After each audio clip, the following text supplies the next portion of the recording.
9, 8. Assalamualaikum warahmatullahi wabarakatuh. Kami mahasiswa dari STKIP PGRI Sumeneb semester 1 kelas 1C.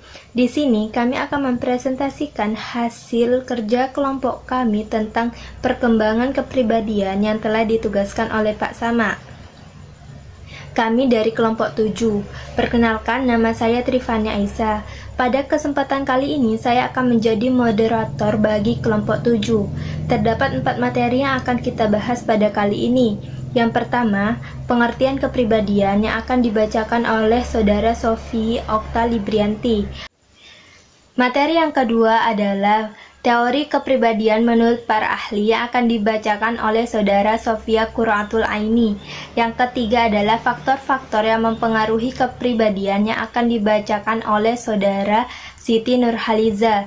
Yang keempat adalah fase perkembangan kepribadian yang akan dibacakan oleh Saudara Siti Nurul Ayu Qoyimah. Yang kelima adalah kesimpulan yang akan dibacakan oleh Saudara Saidatus Sariro. Kepada para pembicara, saya persilahkan. Saya akan menjelaskan tentang kepribadian. Kepribadian merupakan perasaan dan pengalaman hidup seseorang yang beragam, yang berkaitan dengan cara berhubungan dengan orang lain. Kepribadian adalah hal pertama yang kita tampilkan saat terlibat dengan dunia luar. Teori kepribadian menurut para ahli. 1. Teori Boere, yaitu sanguinis, kolerik, plekmatik, dan melankoli. Yang kedua, teori Carl Jung, yaitu sensing, thinking, intuiting, and feeling. Dan yang ketiga yaitu teori Hans Eysenck, yaitu neuroticism, ekstraversi dengan introversi. C. Faktor-faktor yang mempengaruhi kepribadian. Stretch, Boure, Larsen, dan Bush menyebutkan ada beberapa faktor yang berpengaruh pada kepribadian. Misalnya, 1. Genetik, yaitu bahwa individu terlahir sudah dengan tipe kepribadian tertentu, dengan peran dari faktor keturunan sebesar sekitar 50%. 2. Keluarga. Seperti teori Freud yang menyebutkan bahwa keluarga memberikan kontribusi yang sangat besar dalam tahap-tahap perkembangannya. 3. Saudara. Misal pada teori Adler yang menyebutkan bahwa saudara dan urutan kelahiran individu berperan penting dalam kepribadian. 4. Budaya. Misalnya budaya berdasarkan tempat di mana dia hidup, apakah di Arab, di Afrika, atau di Amerika Selatan, akan membentuk kepribadian yang berbeda. 5. Teman sebaya memberi pengaruh yang tidak disadari dalam masa perkembangan kepribadian.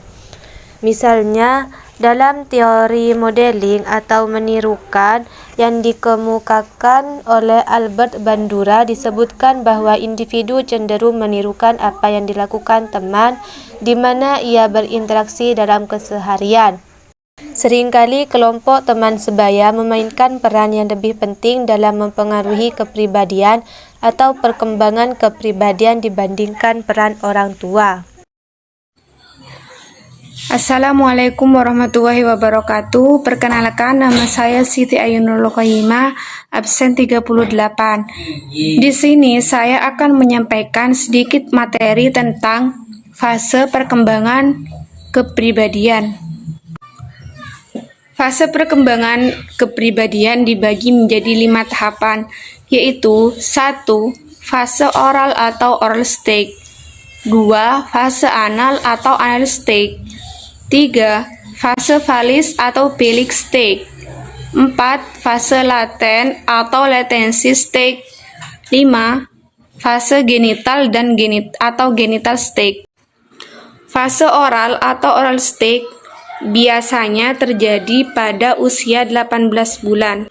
Mulut adalah salah satu bagian tubuh yang sensitif terhadap rangsangan pada tahapan ini.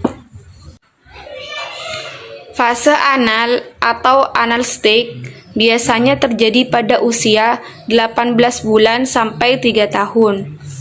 Biasanya pada fase ini bagian tubuh yang sensitif adalah anus atau masa toilet training, yang mana pada fase ini anak akan belajar menahan atau melepaskan suatu rasa sakit atau rasa senang yang terdapat di dalam dirinya.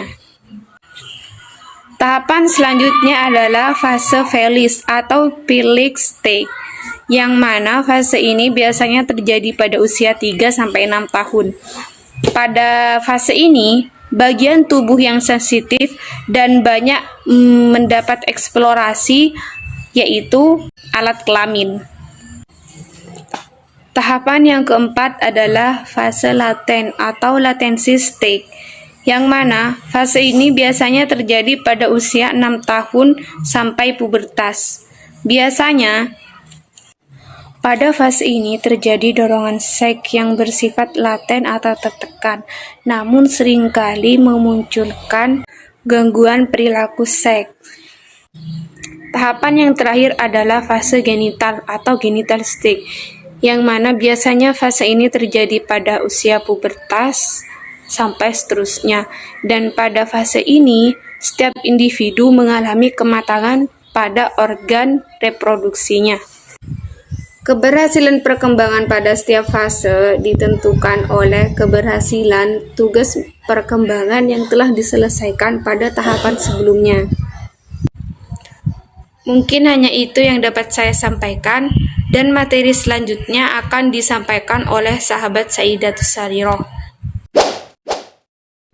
Dari apa yang telah dipaparkan oleh rekan-rekan saya, maka dapat disimpulkan bahwa kepribadian adalah cara seseorang bersikap, bereaksi, dan berinteraksi kepada orang lain. Kepribadian seseorang dipengaruhi oleh genetika, keluarga, saudara, budaya, serta teman. Kepribadian juga berkembang sejak kita masih baru lahir sampai tua nanti. Terima kasih atas perhatiannya. Mungkin hanya ini yang dapat kami sampaikan dari kelompok 7. Kurang dan lebihnya kami mohon maaf. Wabillahi taufik wal hidayah. Wassalamualaikum warahmatullahi wabarakatuh.